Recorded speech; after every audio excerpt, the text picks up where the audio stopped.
वहां पर माला जप रहे थे, माला जप रहे थे, वो भी गिनती कर रहे थे।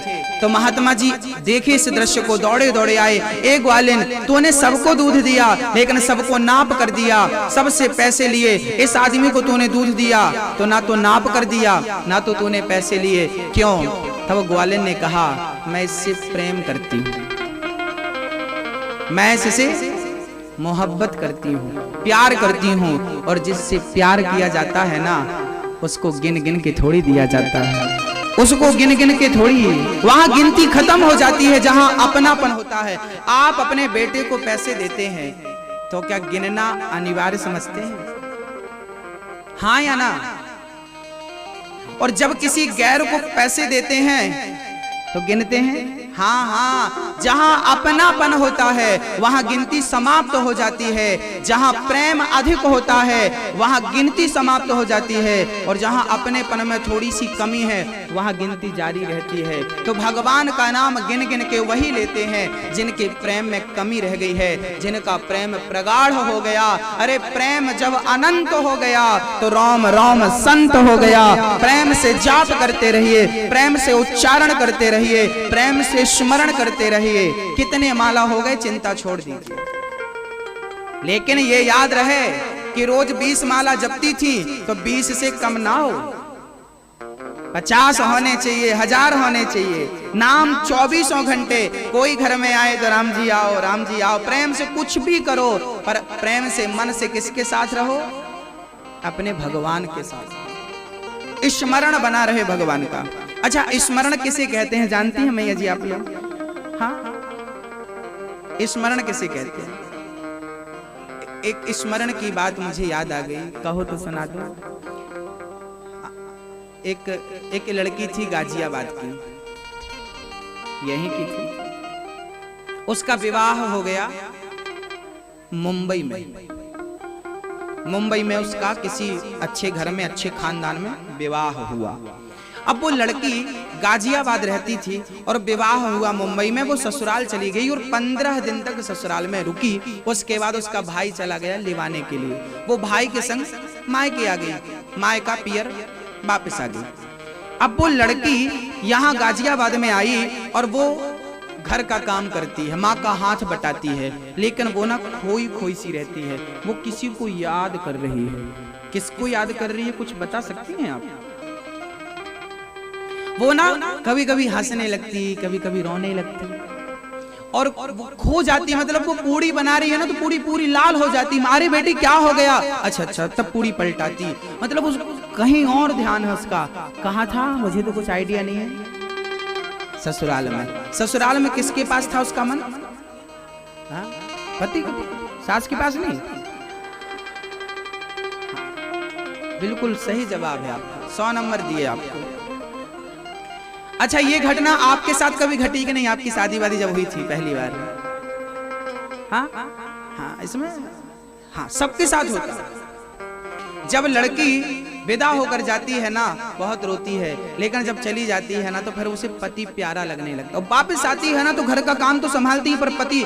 एक लड़की गाजियाबाद की साधारण लड़की, 5वीं तक पढ़ने वाली लड़की, यदि वो भी ससुराल चली जाए तो वापस आकर अपने पति का चिंतन करती है और खो जाती है। यदि गाजियाबाद की लड़की गाजियाबाद में रह करके अपने पति का चिंतन, जो मुंबई में रहता है वहां चिंतन जा सकता है उसका, तो जीवात्मा यहाँ रह करके क्या परमात्मा का चिंतन नहीं कर सकता? जैसे वो लड़की अपने पति का स्मरण कर रही है, ऐसे भक्त को अपने भगवान का ऐसे ही स्मरण करना है। वो स्मरण करना आपको आता है, सिखाने की आवश्यकता नहीं है। बस अभी तक पति का चिंतन है, अब वो परमात्मा का चिंतन हो जाए। बस चिंतन अभी तक पति का है, वो पति से परमात्मा में जुड़ जाए तो कल्याण हो जाएगा। भगवान के लिए अधिक कुछ नहीं करना, कोई अधिक संघर्ष नहीं करना कि अधिक आपको जंगल जाना है, कपड़े भगवा पहनने हैं और पेड़ के नीचे और कंदराओं में ना, कुछ नहीं करना। घर पे रहो, दाल रोटी चावल सब कुछ खाओ, लेकिन स्मरण जैसे वो लड़की पति के लिए है, ऐसे हम भगवान के लिए। काम करो ना। आपका पति फौज में हो सकता है, वो पाकिस्तान की तरफ मुंह करके बंदूक लेके खड़ा है, कब गोली लग जाए उसके सीने में। पत्नी यहाँ रहती है और पति वहाँ खड़ा है, यहाँ से उसकी पत्नी अपने पति का चिंतन करती है कि नहीं, और वो भी वहाँ खड़ा है बॉर्डर में, लेकिन वो भी अपनी पत्नी को और अपने बच्चों का चिंतन कर रहा है कि नहीं। बस भक्तों, हम जरूरी नहीं है कि तन से पहुंचे, तन से बाद में मिलेंगे, पहले मन से तो मिल जाए, पहले मन तो अपने गोविंद के चरणों तक पहुंचाएं, उसका चिंतन तो हो, उसका ख्याल तो आए। तो स्मरण किसे कहते हैं? इसे स्मरण कहते हैं। चिंतन किसे कहते हैं? इसे चिंतन कहते हैं। उसकी याद बनी रहे, उसकी याद बनी रहे, उसकी याद बनी, खो जाओ उसके प्रेम में।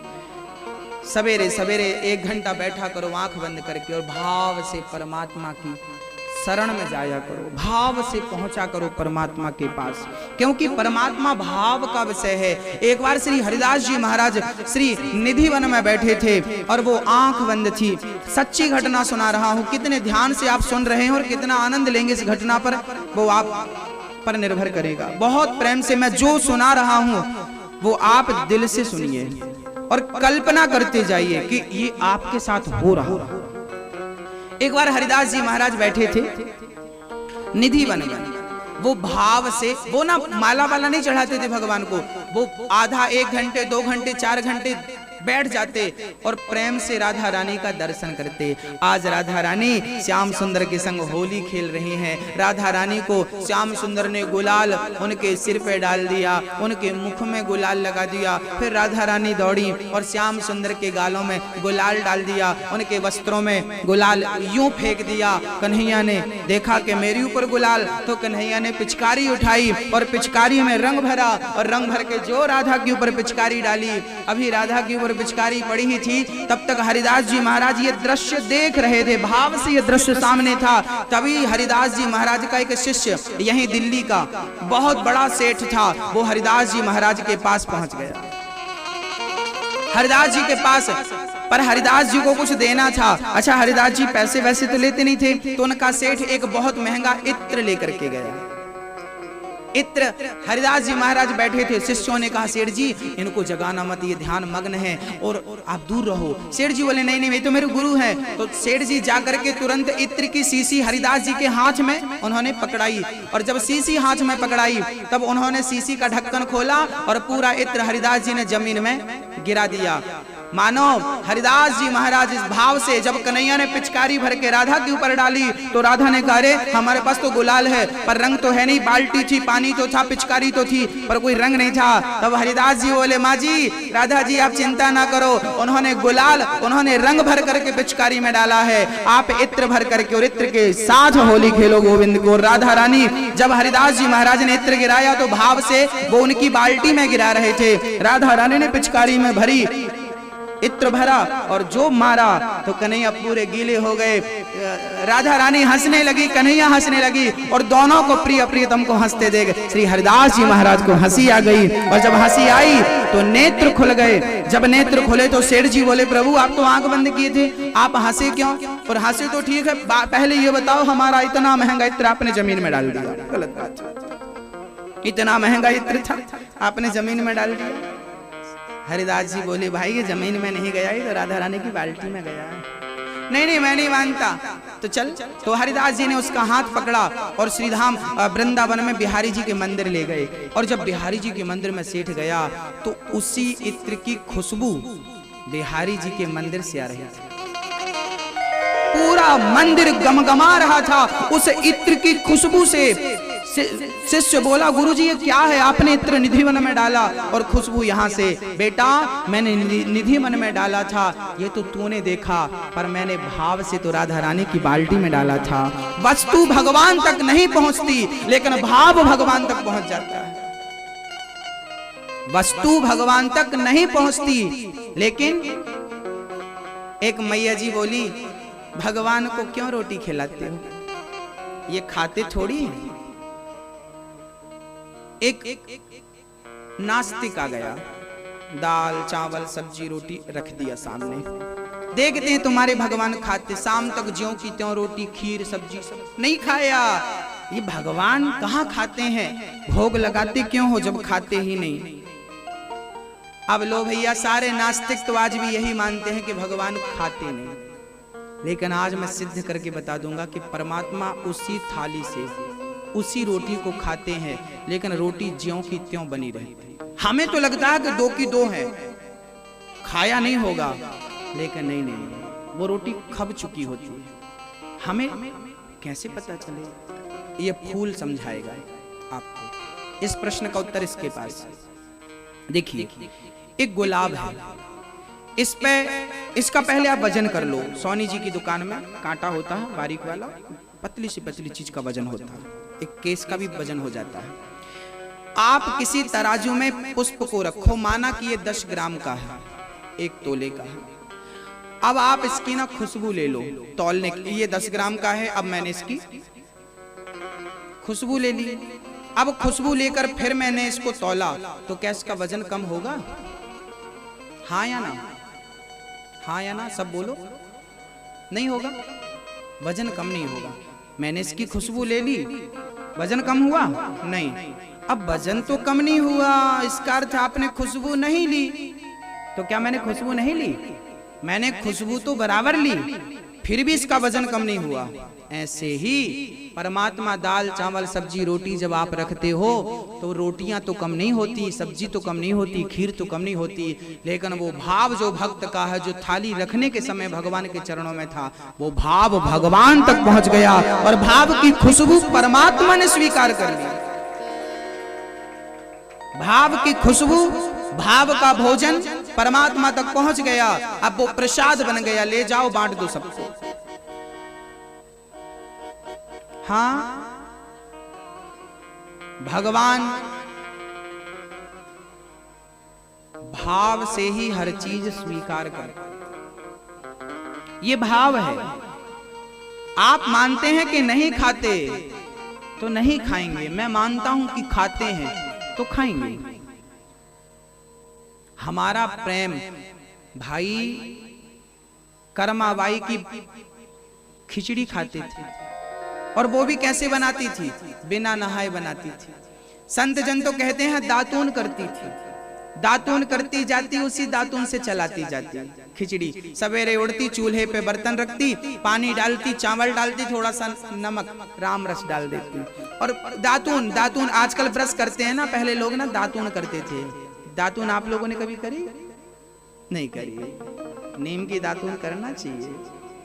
नीम की दातून, बबूल की दातून वो करती थी और उसी दातून से चलाती थी, और दांत भी साफ करती जाए, दातून से चलाती जाए। ये खिचड़ी उसकी कहां पर? जगन्नाथपुरी में।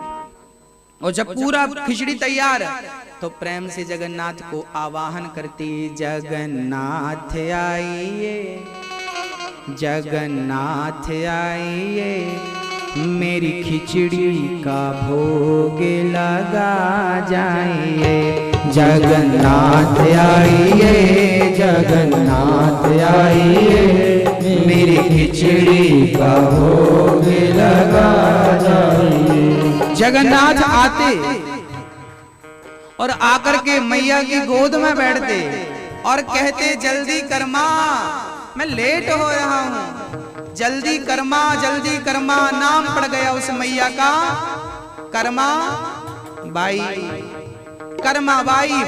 एक दिन एकादशी थी, एकादशी के दिन चावल नहीं बनता, वैष्णव दिन चावल स्पर्श नहीं करते।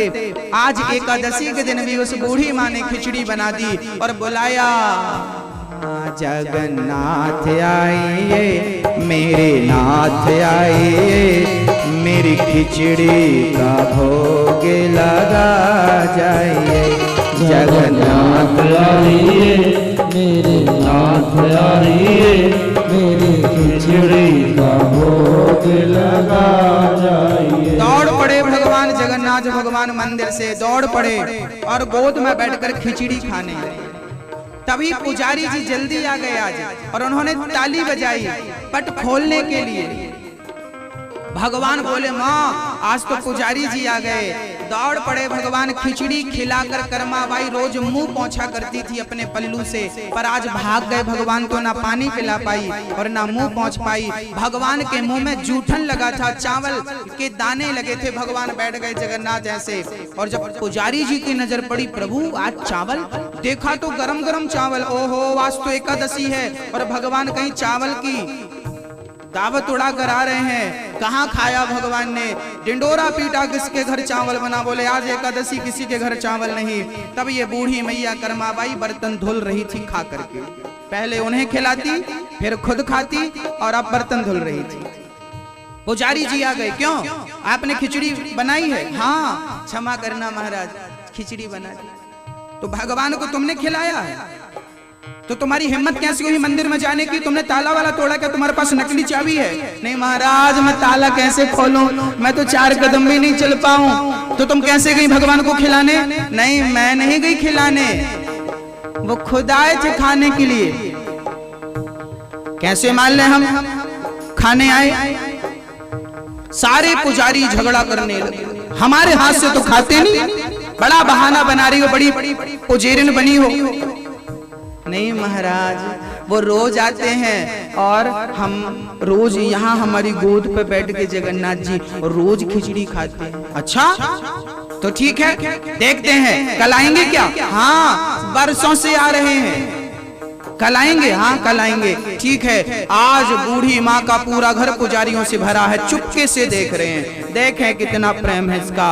और बूढ़ी माँ तो नित्य की तरह खिचड़ी बना, उसे क्या पता ये सब क्या चल रहा है, उसे कुछ समझ में नहीं आया। उसे तो ये लग रहा था कि ये भी भगवान को वैसे ही खिलाते होंगे जैसे मैं खिलाती हूँ, लेकिन क्या पता था कि माँ वो तो किसी किसी के हाथ का खाते हैं। बड़े प्रेम से सारे पुजारी जी छिप गए, देखने लगे।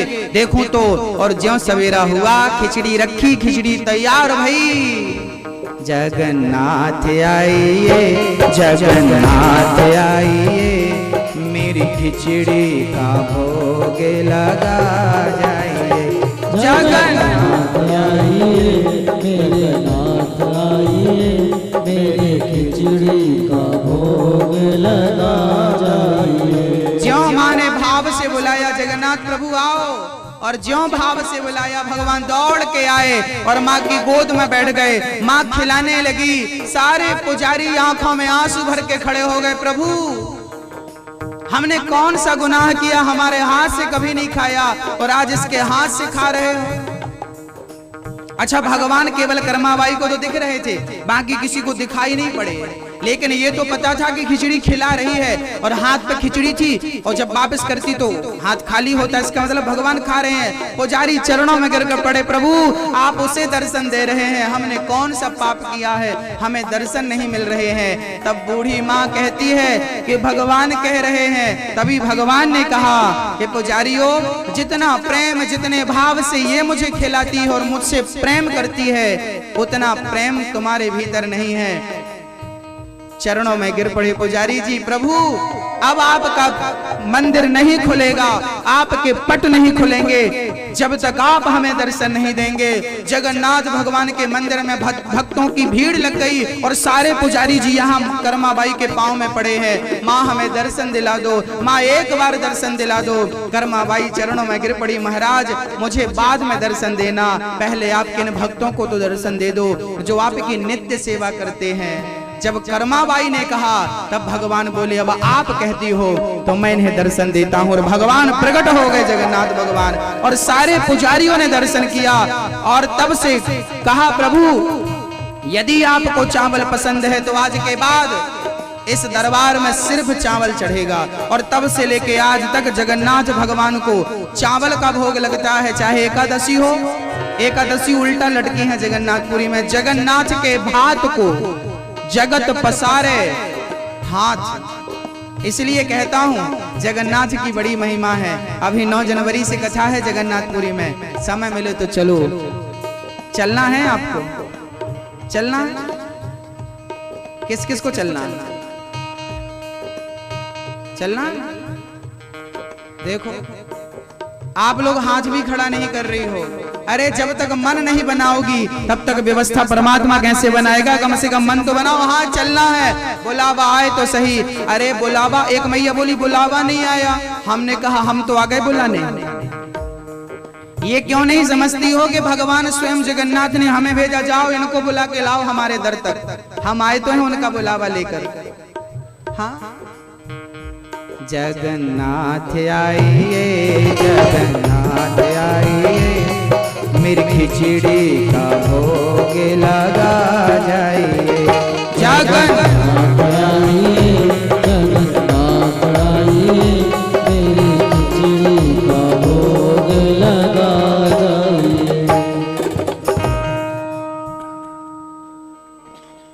हे प्रभु आओ, जगन्नाथ भगवान के पास आए हैं, खिचड़ी का भोग लगाए हैं और प्रेम से भगवान ने खिचड़ी पाई। तो भगवान दाल चावल सब्जी रोटी खाते हैं कि नहीं? यदि प्रेम है तो सब खाते पीते हैं। भगवान आज भी सुलभ हैं, बस हम वो भाव नहीं बना पाते। अच्छा एक बात बताओ, भगवान से आप में से कौन कौन भगवान से प्रेम करता है?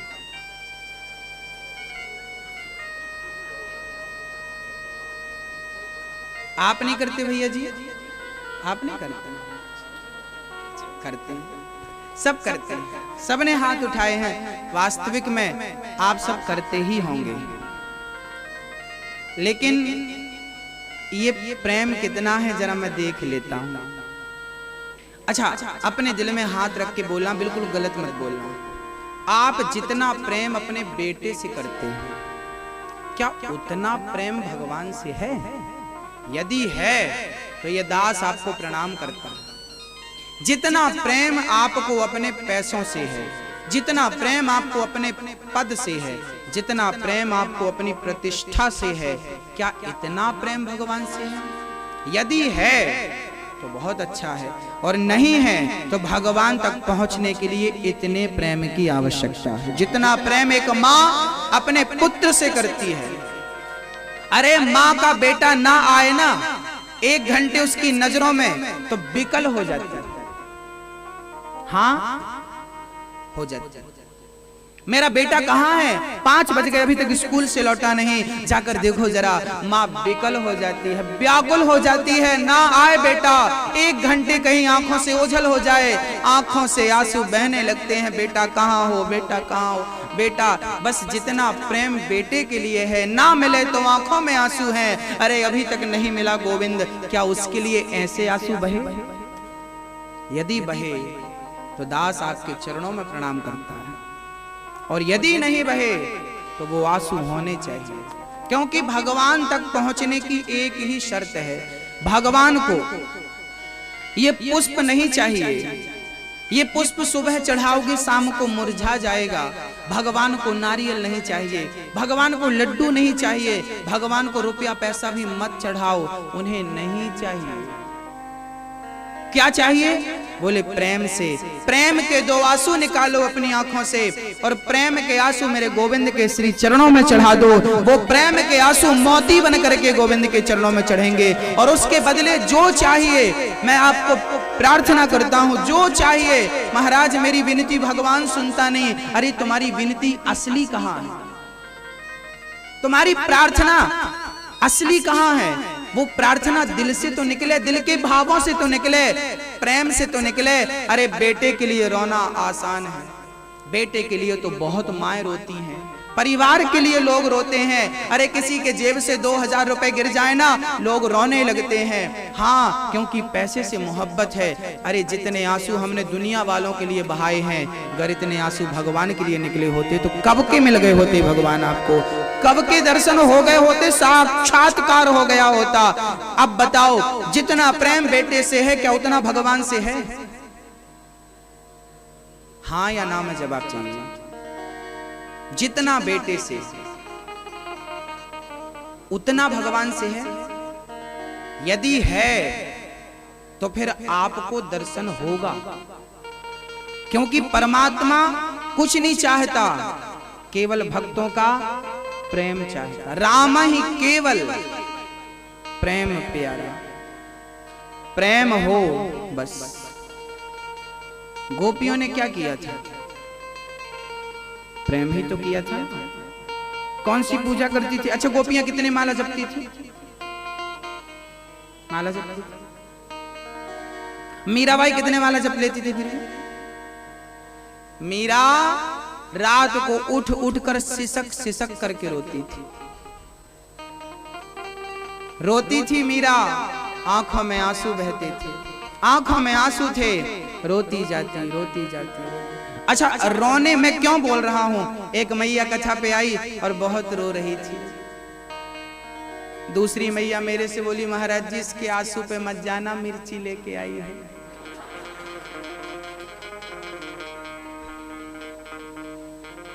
हमने कहा आपको मिर्ची तो दिख गई, पर इसके भाव नजर नहीं आए। वो भाव मैंने पढ़ लिए। क्या है महाराज जी? मैंने कहा मेरी माँ, ये मिर्ची पता है आंखों में क्यों लगा रही है? ये कथा में आती है ना, इसकी आंखें रोती नहीं हैं, इसकी आंखों में आंसू नहीं आते, तो मानो ये मिर्ची लगा लगा के अपनी आंखों को सजा दे रही है। ए आंख, तू दुनिया के लिए कितना रोई, भगवान के लिए कब रोएगी? भगवान के लिए कब रोएगी? इसलिए आंखों को मिर्ची लगा लगा के ये सजा दे रही है। तुझे लग रहा है कि ये मिर्ची लगा रही है ना, ये तो सजा दे रही है ना आंखों को। कब रोएगी ये आंख? कब रोएगी तू? परिवार के लिए तो बहुत रोई, लेकिन गोविंद के लिए कब रोएगी? और जब तक आंखों से आंसू ना निकले, जब तक रोए ना, मिलन नहीं। गोपियां रोती हैं, कितना रोई हैं, कितना रोई हैं। भक्तों, एक छोटा सा बच्चा अभी 7-8 महीने का था, और वो ना आज क्या हुआ बच्चे के साथ, अभी 9 महीने का बच्चा था, और माँ आज उसे दूध पिला करके और अपने साथ सुलाती है।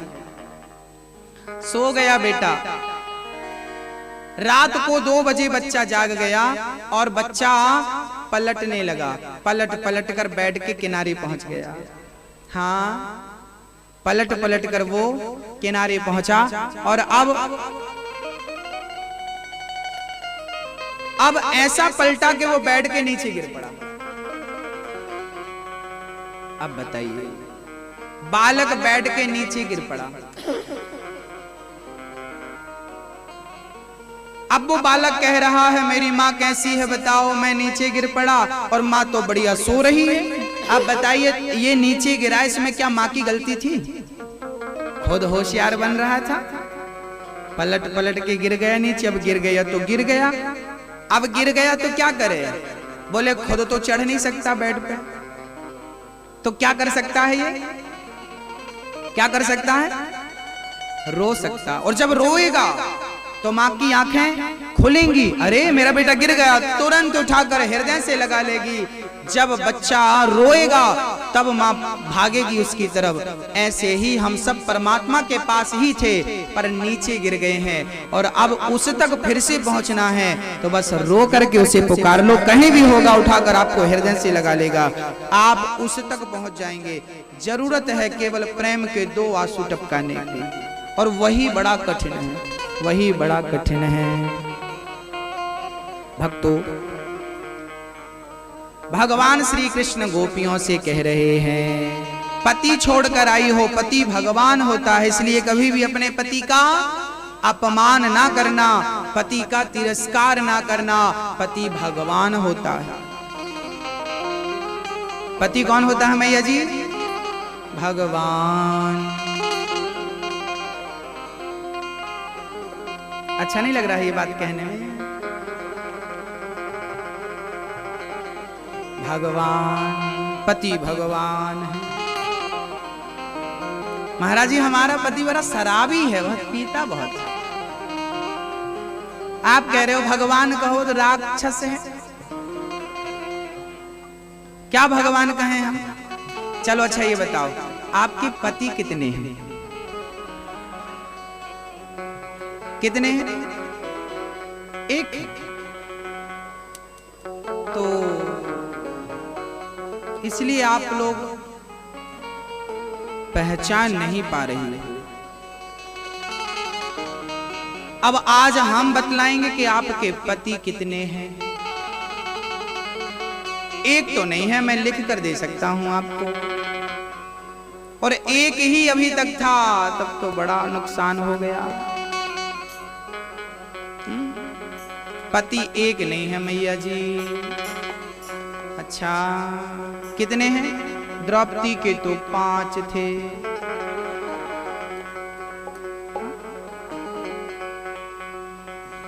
आपके कितने हैं? अच्छा चलो माताओं से तो बाद में बात कर लेंगे। ये बताएं पुरुषों के कितने पति हैं? अच्छा आप स्त्री हैं कि पुरुष हैं? आप पुरुष लोग अपना परिचय दें, आप स्त्री हैं या पुरुष हैं?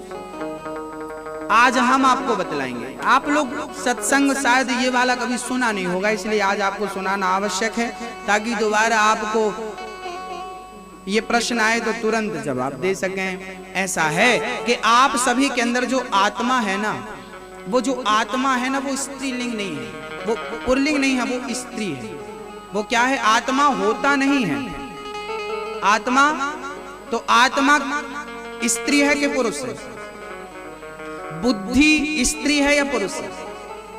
हाँ, तो बुद्धि और आत्मा ये दोनों स्त्रीलिंग हैं। इसलिए तो पितामह भीष्म ने कहा है कि इति मति रूप कल्पिता वितृष्णा, मेरी बुद्धि रूपी पुत्री से आप विवाह करो।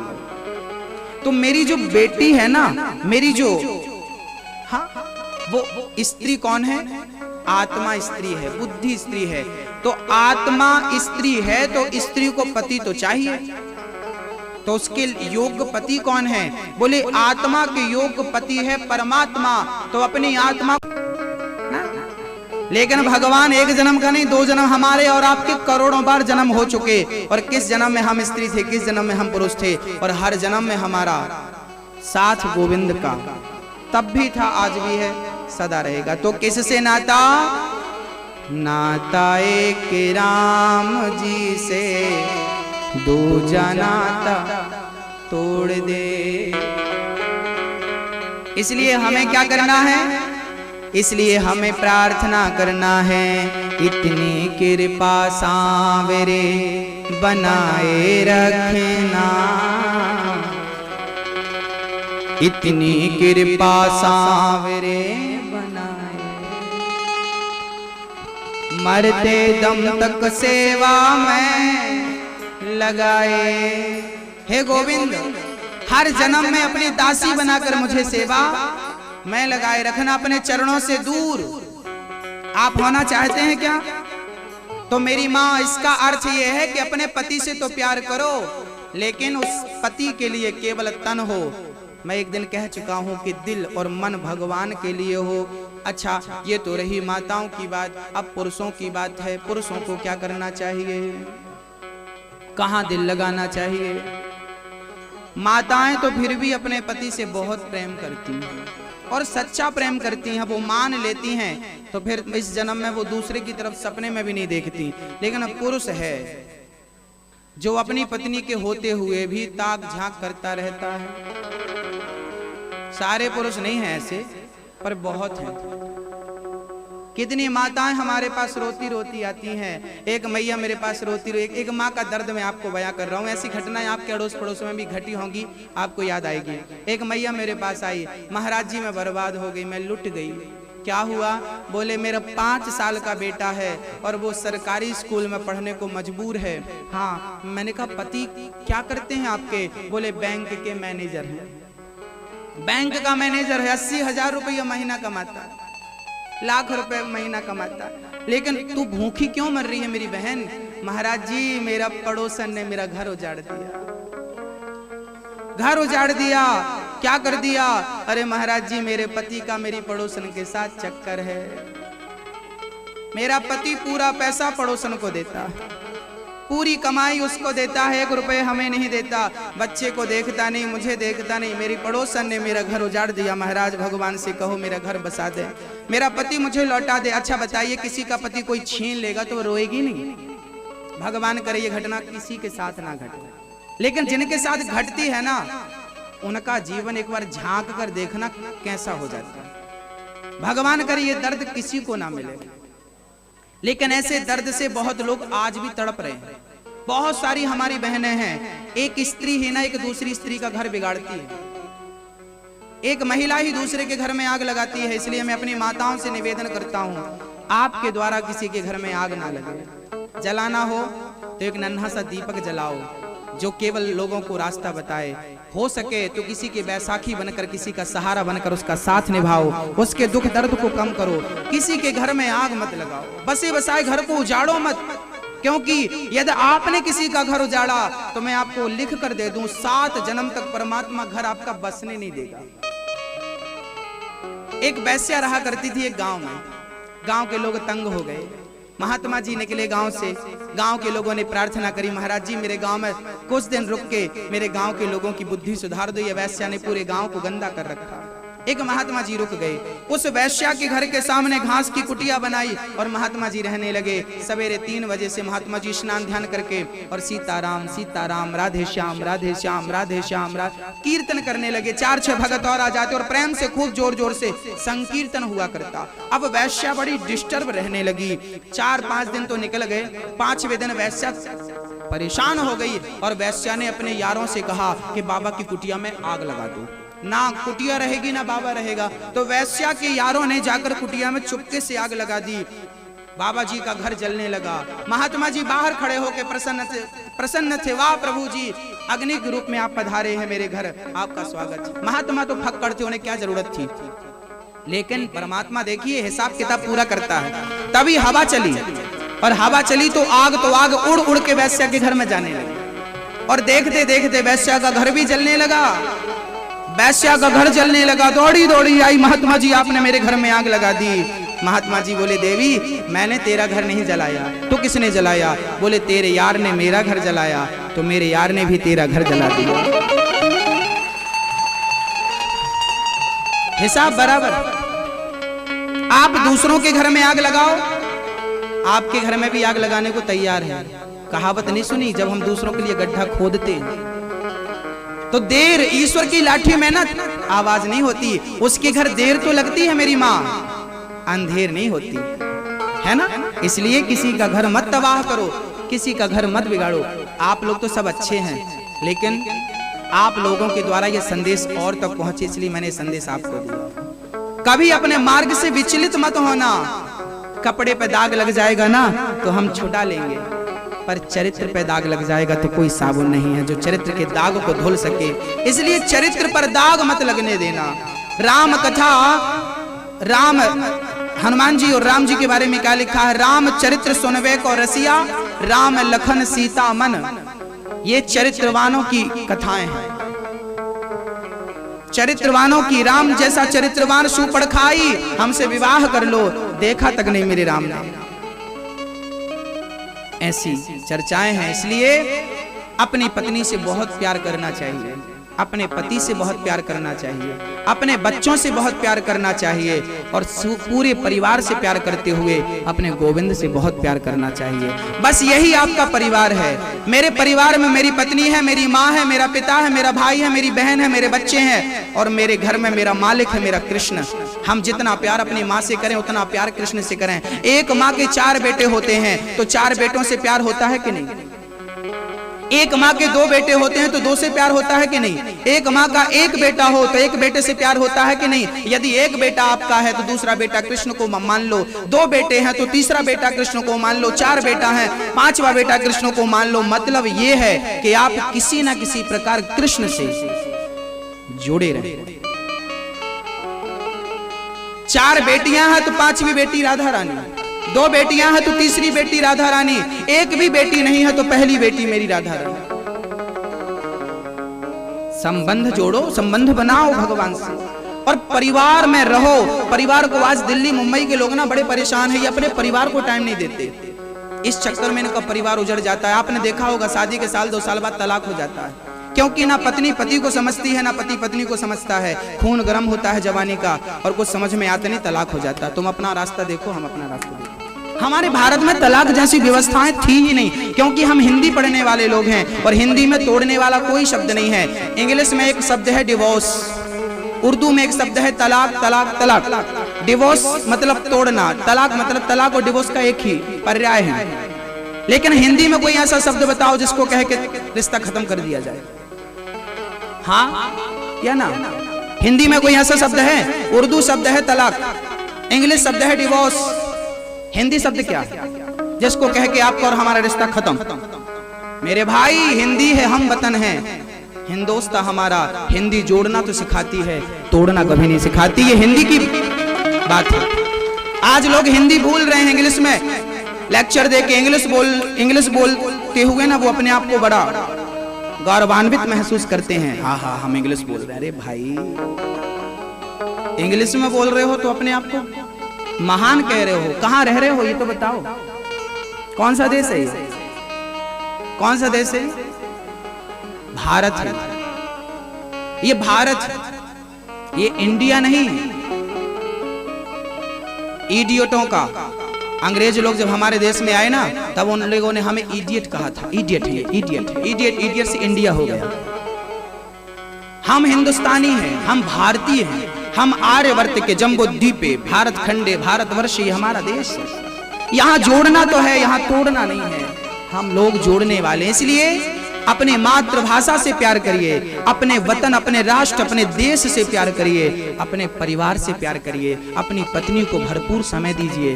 केवल काम काम काम काम काम काम मत करिए, क्योंकि जब समय हाथ से, जब आपकी पत्नी मरेगी ना, हाँ, जब आपकी पत्नी मरेगी, एक सज्जन को मैं जानता हूँ, क्योंकि मेरे जीवन में बहुत अनुभव है। मेरे जीवन में मेरे एक शिष्य हैं, उनकी पत्नी जब 40 साल के वो हो गए ना, तो 40 साल की उम्र में उनकी पत्नी प्राणांत हो गया, चल बसी। वो मेरे पास आए, रोने लगे, महाराज जी मेरी पत्नी जब तक जिंदा थी मैंने कभी प्यार की निगाहों से देखा ही नहीं। हमेशा मारता रहा, दुत्कारता रहा, चिल्लाता रहा, चीखता रहा, उस पर शिकायत करता रहा, उससे लाख। आज जब मर गई ना, आज पता चला कि उसकी हमें कितनी आवश्यकता थी।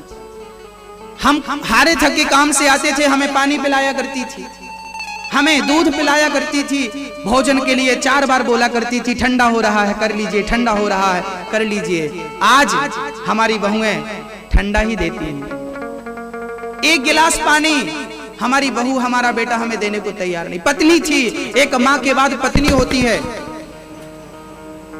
माँ के बाद एक पत्नी होती है जो पुरुष को संभालती है। बैठ जाइए, थोड़ी सी कथा बची है, सावधानी से। अभी बंद करो भैया, हम डर गए।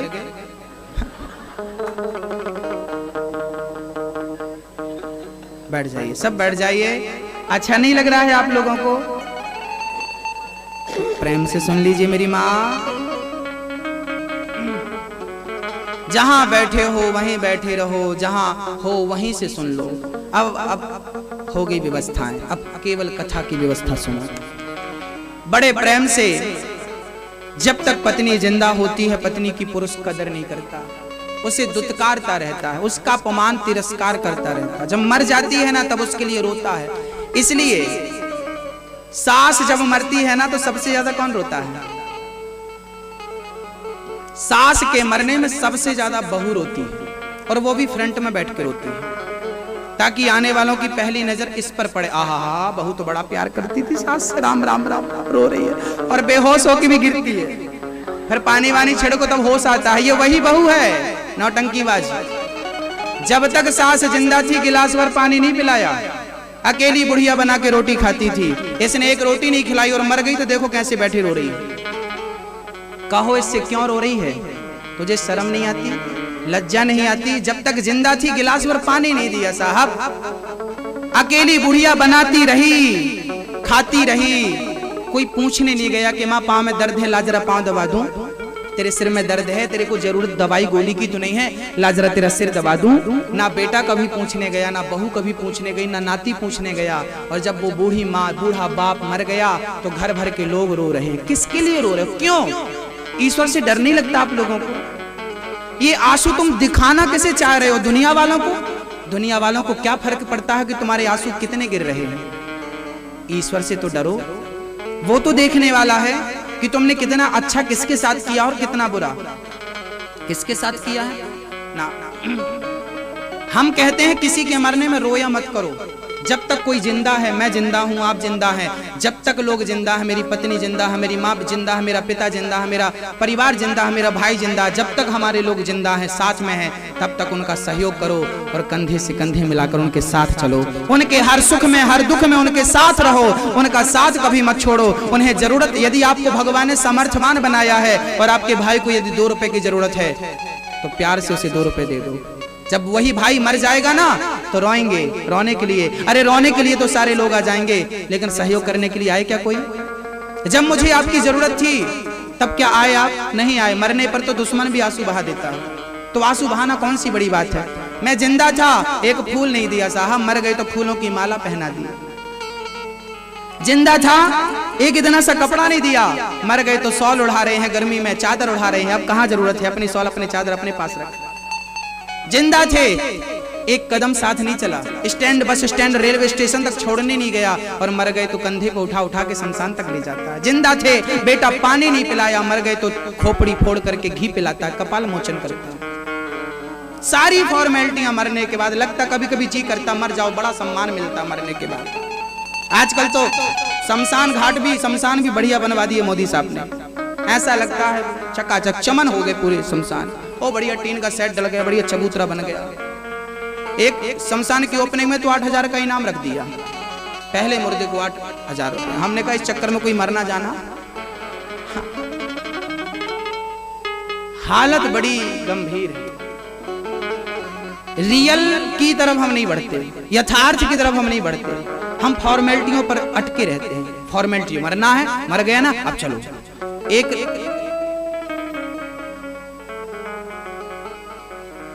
चलिए, आप तो बस ये समझिए कि आपको अपनों के काम आना है, पति के काम आना है, पत्नी के काम आना है, सास के काम आना है, ससुर के काम आना। और ये सारी आप ये देखिए, आप ये कर्म करना ही पड़ेगा। मैं यदि पिता हूं, मेरा बेटा है, तो मुझे पिता का धर्म निभाना पड़ेगा। मैं पति हूं तो मुझे पति का धर्म निभाना। मैं भाग जाऊं तो भगवान कहेगा चोर है तू कर्मों से भाग रहा है। तू अपनी जिम्मेदारियों से ना, जिम्मेदारियों से भागना, भागकर चोर मत बन जाइए। रहिए जिम्मेदारियों के बीच में, सब करिए, संकट आएगा उसका सामना करिए, मरिए मत। कई लोग ना बड़े परेशान हो जाते हैं, गोली मार लेते हैं, मर जाते हैं, फांसी लगा लेते हैं, आग लगा लेते हैं, जहर खा ले, ट्रेन की पटरियों के नीचे मर जाते। क्या होता है? आपके मरने से क्या होगा? आपके मरने से किसका बिगड़ना है? आपके घर में क्या रोटी नहीं बनेगी आपके मरने के बाद? अरे सब ज्यों का त्यों चलता रहेगा। हमारे मरने से बिगड़ता है केवल हमारा, लोक परलोक दोनों बिगड़ जाता है। इसलिए जीवन में मुसीबतें सबके घर आई। राम को भी 14 वर्ष के लिए वनवास जाना पड़ा, इतना संकट आया। क्या राम जी आत्महत्या कर लिए? समाधान आत्महत्या नहीं है मेरी माँ। घर छोड़कर भाग जाना, आत्मदाह कर लेना किसी भी समस्या का समाधान नहीं है। उस समस्या से अपनी बुद्धि, अपने विवेक से लड़ो, उसको खत्म करो उस समस्या को, जो समस्या आपको और आपके परिवार को परेशान कर रही है। मिलजुल के प्यार मोहब्बत से रहो, क्योंकि प्यार ही सबसे बड़ी पूंजी है। एक बात बताऊं मैया, एक नारी होती है ना, उस नारी को अपने पति की धन की जरूरत नहीं होती, एक पत्नी को सच्चे प्यार की जरूरत होती है। अच्छा, एक पुरुष अपनी पत्नी से क्या चाहता है? एक पुरुष अपने बच्चों से क्या चाहता है? एक बूढ़ा बाप मेरे पास आ गया, महाराज जी मेरे बेटों को समझा दो। क्या मुझे इन बेटों से पैसा नहीं चाहिए, बस प्यार से मेरी बहू गिलास भर पानी देती रहे, प्यार से मेरी बहू 2 रोटी देती रहे। एक बूढ़ा बाप क्या चाहता है? प्यार से मेरी बहू सेवा करती रहे, प्यार से मेरा बेटा मुझसे कहता रहे कि मेरे पिता जैसे भगवान सबको पिता दे, तो मैं भी कहूं कि मेरे बेटे जैसा भगवान सबको बेटा दे। ये सारी चीजें बूढ़े आदमी को ना प्यार की बहुत जरूरत होती है, मोहब्बत की बड़ी जरूरत। हाँ, वो बूढ़ा आदमी ना थोड़ा चिड़चिड़ा हो जाता है, कई बूढ़े ना चिड़चिड़े हो जाते हैं, कोई बात नहीं, वो उनका स्वभाव है, प्रकृति ने उन्हें ऐसा ही बनाया। हर बूढ़ा चिड़चिड़ा होता, आप बुढ़े होंगे ना आप भी चिड़चिड़े। कई माताएं कहती महाराज जी हमारी सास बहुत बोलती है। कोई बात नहीं, जब तुम छोटी सी थी तब भी तो तुम बहुत बोलती थी, तुम्हारी माँ थप्पड़ तो नहीं मारती थी ना। तो आपकी सास, आपके बूढ़े माँ बाप बोल रहे हैं तो आपको बुरा लग रहा, अरे बतलाओ ना। छोटे छोटे बच्चे कितने प्रश्न करते हैं, हाँ या ना करते हैं ना, कितने प्रश्न करते हैं, मम्मी ये क्या है, पापा ये क्या, ये ऐसा है तो ऐसा है। एक प्रश्न के पीछे 4 प्रश्न पैदा करते हैं बच्चे और पूछते हैं, और आप बताते हैं ना, खुशी से बताते हैं कि नहीं? यदि बच्चे जिद करते हैं तो आप भी तो उस माँ की बेटी थी ना, आपने भी तो जिद की होगी, आपके माँ बाप ने सब समझाया होगा, बतलाया होगा, और आप बड़े हो गए तो उन्हें चुप रहो, बार बार बोलते रहते हो, चुप रहो। धिक्कार है, चुल्लू भर पानी में डूब के मर जाना चाहिए ऐसी संतान को। पैसा सब कुछ नहीं होता मेरी माँ, इंसानियत का परिचय दीजिए, इंसानियत निभाइए अपनी। इंसान के काम ना आया तो धिक्कार है उसका जीवन, बेकार है उसका जीवन। इसलिए इंसानियत पहले हो, बाकी सब हम बाद में देख लेंगे। मंदिर भगवान के दरबार पे जाने की जरूरत नहीं है, क्योंकि भगवान गरीब दीन दुखियों के रूप में यहीं मिल जाता है। इनकी सेवा कर दो, इनके पेट भर दो, इनको खुश कर लो, भगवान अपने आप खुश हो जाएगा। कुंडली के नाम का एक बेटा था, महाराष्ट्र की घटना है। कुंडली के नाम का एक बेटा था, वो अपने माँ बाप को, एक ही बेटा था अपने माँ बाप का, शादी हो गई तो बहू आ गई, पत्नी से बड़ा प्यार हो गया। अब माँ बाप के पाँव दबाना छोड़ दिया, माँ बाप की सेवा करना छूट गया। एक दिन पत्नी ने बोला, सुनो माँ जी ने हमें, उनके पास बड़ा सा हार था, उन्होंने दिया नहीं हमको, रानी हार बड़ा वाला दिया नहीं हमको। बेटा बोला वो माँ का नहीं था। नहीं माँ का था, माँ ने तुम्हें बताया नहीं, छिपा रखा है। हाँ, तभी मम्मी पापा बोले, बेटा अब हम लोग काशी यात्रा पे जा रहे हैं, तीर्थ यात्रा पे जा रहे हैं, तुम दोनों बेटा सुखी रहना, हम लौट आए इसका भरोसा मत करना, हम लौटेंगे नहीं, अब जाके वहीं काशी में मरेंगे। बेटा बहू सोची, बहू ने कहा, सुनो हार लेके जा रहे हैं, कम से कम हार तो ले लो, फिर बुढ़ों को भेजो, हार तो मिले। बेटा बोला, कैसे कहें मम्मी से हार, पापा से? एक काम करो, बहू बोली, एक काम करो, आप कहो कि हम भी चल रहे हैं आपके साथ, तो काशी में इनको छोड़ के इनका झोला लेके आ जाएंगे। चल पड़े बेटा, बहुत सच घटना है, ये सत्य घटना है, ये कोई कहानी और टाइम पास नहीं है। चल पड़े, नाम था कुंडलीक। चल पड़े, काशी पहुंच गए। अब कुंडलीक मम्मी पापा के दरवाजे की तरफ, कहां खुला मिल जाए मैं बैग लेकर भाग जाऊं, इसमें माल होगा। बहू भी ताक पे थी। सवेरे के 4 बज रहे थे, तभी कुंडली अपने बाप को टुकुर टुकुर देख रहा था। तभी वहां से 3 स्त्रियां आई गंदे कपड़े पहनकर, और वहां एक बहुत सिद्ध संत रहा करते थे। संत के पास तीनों स्त्रियां गईं और उन्हें प्रणाम करती हैं तो उनके शरीर बिल्कुल चमचमाता हुआ श्वेत वस्त्र हो गए, वापस जाने लगी। उस कुंडली ने रोका, देवियों रुको रुको, तुम तीनों कौन हो? हम ये गंगा हैं, ये यमुना है, ये सरस्वती, हम तीनों नदियां, तो यहाँ क्या कर रही हो? बोले गंदे कपड़े पहन के आई हो, साफ कपड़े पहन के जा रही हो, क्यों? तब गंगा ने कहा, बेटा पापियों के पाप धुलते धुलते हम गंदी हो जाते हैं, और अभी 1-2 दिन से जब से तू इस घाट पे आया है ना, तो तेरे स्नान करती हम बहुत गंदी हो जाते हैं।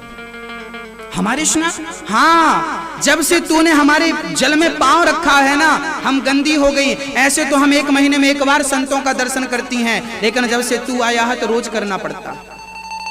क्यों माँ, ऐसा क्यों? अरे पापी, जब तुम जैसे बेटे जो अपने बाप की जासूसी करते हैं, तुम जैसे बेटे जब गंगा में पांव रखते हैं ना, तो गंगा गंदी हो जाया करती है। तुम जैसे पापियों को अपने पास रखती है तो गंदगी, जब तुम आए ना तो मैं पाप रोज धुलने जाती हूँ, और ऐसे पवित्र संत महात्माओं का दर्शन करती हूँ तो मेरा पाप समाप्त हो जाता है। कुंडली की आंखों में आंसू आ गए। मेरे जैसा अभागा कौन होगा? जिस बाप ने, जिस पिता ने, जिस माँ ने मुझे 9 महीने गर्भ में रखा, इतना कष्ट मेरे लिए उठाया, आज मैं उसकी जासूसी थोड़े से धन दौलत के लिए कर रहा हूँ। धिक्कार है। उस दिन से उसने अपनी पत्नी को ठुकराया, तुझे रहना है तो सेवा करनी पड़ेगी। माँ बाप को लिया और घर चला गया, और ऐसी सेवा करता है भक्तों, ऐसी सेवा माँ बाप की, कि माँ बाप की साड़ी, माँ की साड़ी, पिता के पूरा भोजन बनाता, भोजन कराता, 5 जो कहते उसके पहले सेवा। एक दिन हुआ, उसके पिता एक गोद में सिर रखे थे, उसके माँ एक गोद में, कुंडली के एक गोद में पिता का सिर, एक गोद में माँ का। वो माँ बाप की सेवा हाथों से कर रहा था, तभी भगवान प्रकट हो गए उसके यहाँ। बेटा तुमने ऐसी सेवा करी अपने माँ बाप की, हम तुम्हें दर्शन देने आए, आओ हमारा दर्शन कर लो, जरा अपने घर के बाहर निकलो। कुंडली बोला, प्रभु मैं माँ बाप की सेवा कर रहा हूँ, अभी मैं घर के बाहर नहीं आ सकता, आपको दर्शन देना हो तो घर के अंदर आ जाओ। लो, एक ईंट रखी थी वहां पर, ईंट, उस ईंट को यूं फेंक दिया कुंडली ने, और ईंट पर भगवान खड़े हो गए, दोनों पांव रख के और दोनों कमर, हाथ कमर में ऐसे रखे खड़े हो गए। उसी समय उसके पिता के प्राणांत हो गया, माँ का प्राणांत हो गया, और माँ बाप जब गए, विमान आया, विमान पर बैठकर जाने लगे। कुंडली को बोला, पिताजी मुझे अपने साथ ले चलो। पिता के कहने से कुंडलीक भी साथ में हो गया और विमान में बैठ के भगवत धाम की ओर जाने लगे। भगवान बोले मैं रास्ते में खड़ा हूं भाई, बाहर तेरे से मिलना है। तब कुंडलीक बोले प्रभु फिर कभी आकर दर्शन कर लूंगा। तब से आज तक भगवान उसका वैसे ही इंतजार करते हैं। और उसी जगह पर महाराष्ट्र में एक बहुत बड़ा मंदिर है, बहुत बड़ा तीर्थ है, जिसे कहा जाता है विठोबा, विठल। आज भी विठल भगवान कमर में हाथ रख के खड़े हैं, आज भी ईंट के ऊपर। उसी जगह पर आज बहुत बड़ा मंदिर है। कहा जाता है कलयुग के अंत में वो फिर आएगा और जब भगवान विठल दर्शन करेंगे तब विठल भगवान कलयुग के अंत में परमधाम को सिधार जाएंगे। आज महाराष्ट्र का सबसे बड़ा तीर्थ, जैसे आप लोग बिहारी जी से जुड़े हैं, ऐसे महाराष्ट्र में वो विठल भगवान है। विठल विठल विठला पांडुरंग विठला, विठल विठल विठला पांडुरंग विठल। माँ बाप की सेवा ये होती है, सेवा कर लो सब कुछ रह जाएगा यही। हाँ, एक बार जब हम और आप मरते हैं ना तो हमारे हृदय में करुणा जागने लगती है। अभी तक तो हमारा खून गर्म है ना तो लड़ाई झगड़ा चलता है, लेकिन आपको पता चल जाए कि आपको फलानी तारीख को मरना है, 7 दिन बाद मरना है, तो फिर आप इतना गुस्सा करेंगे? इतनी गर्मी रह जाएगी? नहीं ना, क्योंकि पता चल जाएगा मरना है। अच्छा, रिश्तों की होती है, लेकिन व्यक्ति आज पैसों को महत्व देता है, रिश्तों की कोई वैल्यू नहीं है। तो बहुओं से निवेदन है, प्यार से रहो। एक माँ मरने लगी, उसको कैंसर हो गया था। एक बेटी थी, एक बेटा था। डॉक्टर ने कहा तुझे ब्लड कैंसर हो गया है, तो उसने अपनी बेटी के लिए एक बढ़िया सा लड़का खोज लिया कि मरने के पहले बेटी का हाथ पीला कर दूं, फिर मैं आराम से मर जाऊं तो बेटी को तो उसके घर पहुंचा दूंगी। कौन? इसका बाप तो है नहीं, क्योंकि उसके पिता बचपन में मर चुके थे बेटी के। मजदूरी करके, मेहनत करके उसने थोड़ा पैसा इकट्ठा किया, एक लड़का देखा और तैयारी शुरू कर दी। लेकिन दुर्भाग्य देखिए, बारात आने के पहले यमराज पधार गए और यमराज कहते हैं माँ अब तेरा बुलावा आ गया, चल। महाराज मुझे 1 मिनट का टाइम। अब वो माँ 1 मिनट कहती है और क्या कहती है यमराज से? 1 मिनट की मोहलत दे दो, करूं बेटी से बात। 1 मिनट की मोहलत दे दो, करूं बेटी से बात। 1 मिनट की मोहलत दे दो, करूं बेटी से बात। 1 मिनट की मोहलत दे दो, करूं बेटी से बात। जब तक आपके पास समय है ना, आपको पता नहीं समय कितना कीमती है। जब ये पूरा समय हाथ से निकल जाएगा